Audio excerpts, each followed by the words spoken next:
Good morning, students. Our today's topic is capacitor. In this topic, we deal with introduction of capacitor, its type, capacitance, its basic construction, storing of charge, combination of capacitor, that is parallel and series, and its uses. Now let's deal one by one. Firstly, what is a capacitor? Capacitor is that device which can store electric charges. It consists of two plates. One is positively charged and another plate is negatively charged. And these two plates are separated by an insulator. This non-conducting region can be either vacuum or electrical insulator known as dielectric. Now, dielectric may be in the form of glass, air, paper, or semiconductor. Now, capacitor can be represented by this symbol. This is all about the capacitor. Now, types of capacitor. Capacitor are of two types. One is parallel plate capacitor and another is cylindrical capacitor. In case of parallel plate capacitor, plates are parallel to each other and in between the plates there is the dielectric constant or vacuum. This portion is used to store charges. Now, parallel plate capacitor is of two types. One is fixed capacitor,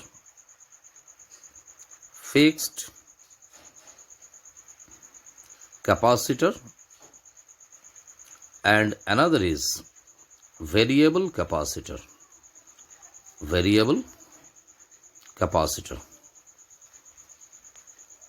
You see, in case of fixed capacitor, its symbol is like this, but in case of variable capacitor, its symbol is like this. So first one is a fixed capacitor and second one is a variable capacitor. So both fixed and variable capacitor are the part of parallel plate capacitor. Now, capacitance. See, capacitance is the ability to store charge. And here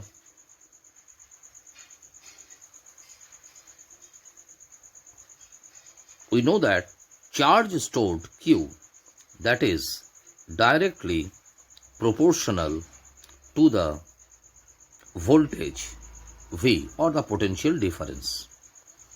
Now, for removing the Weiss sign, we have to put a constant term and here the constant term is C, CV. So, C is equal to Q by V and that is mathematical expression of capacitance. Capacitance is the ability to store charge and it is expressed as C is equal to Q by V, where Q is the charge stored and V is the potential applied. Now, SI unit of capacitance, SI unit of capacitance is farad. it is represented as capital F. SI unit of capacitance is farad and it is represented as capital F. Other unit of capacitance, that is microfarad, millifarad, microfarad and picofarad. You must remember 1 millifarad is equal to 10 to the power minus 3 farad. 1 microfarad is equal to 10 to the power minus 6 farad and 1 picofarad is equal to 10 to the power minus 12 farad. These are the other units of capacitance, and obviously the values of these units are less than the SI unit.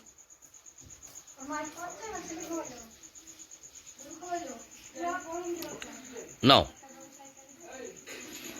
storing charge on capacitor. How charge is stored in the capacitor? Firstly, the capacitor plates should be connected with a voltage source.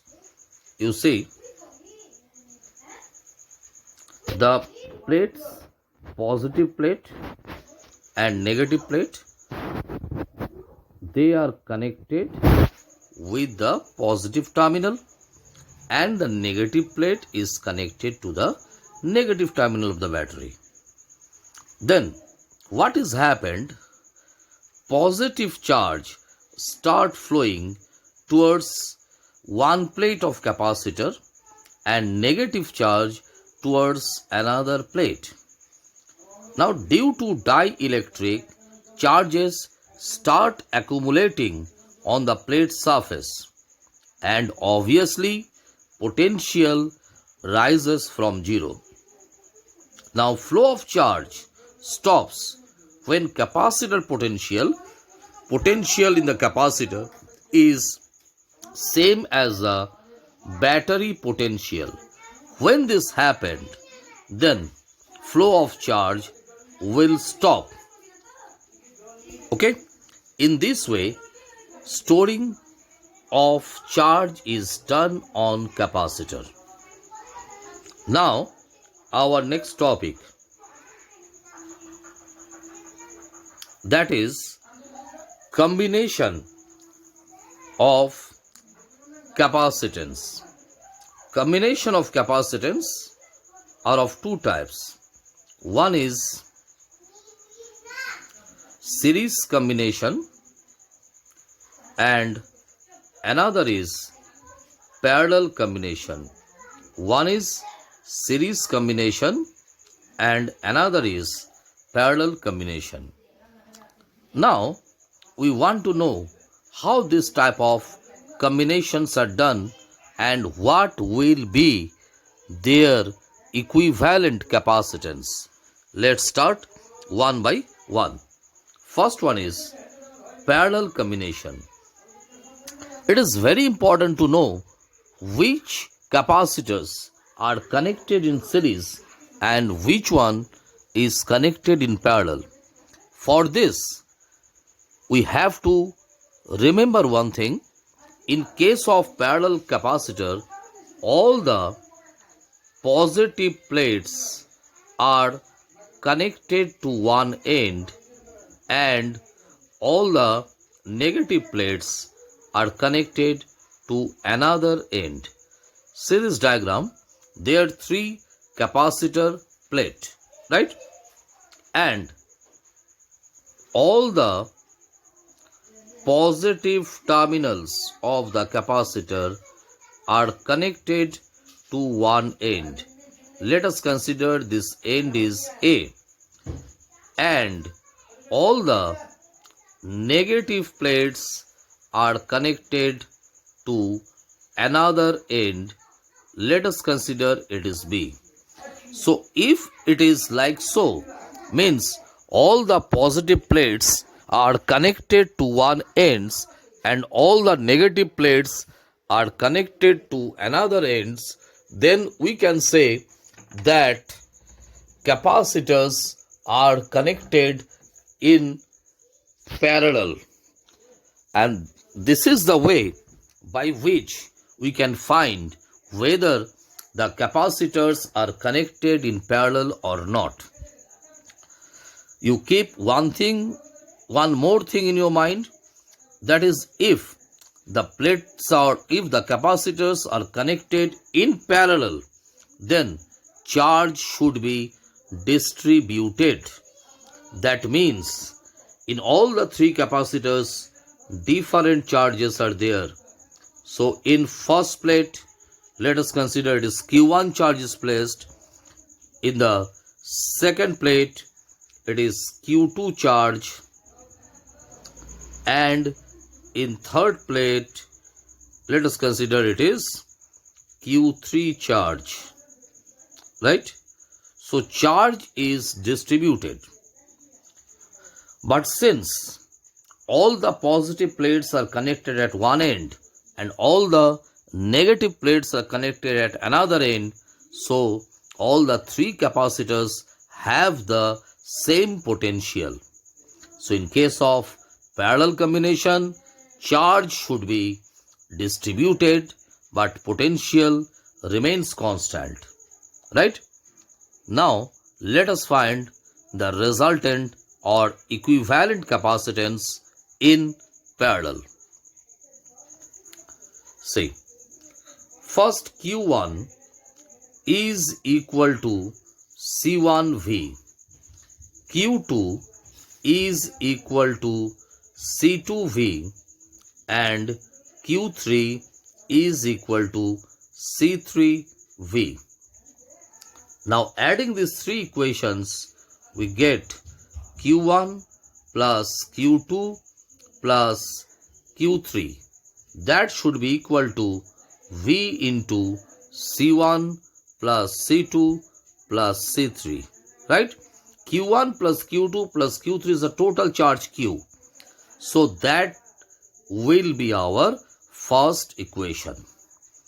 Now suppose these three capacitors are replaced by a single capacitor and which will produce a similar effect, then the equivalent capacitance Cp would be equal to,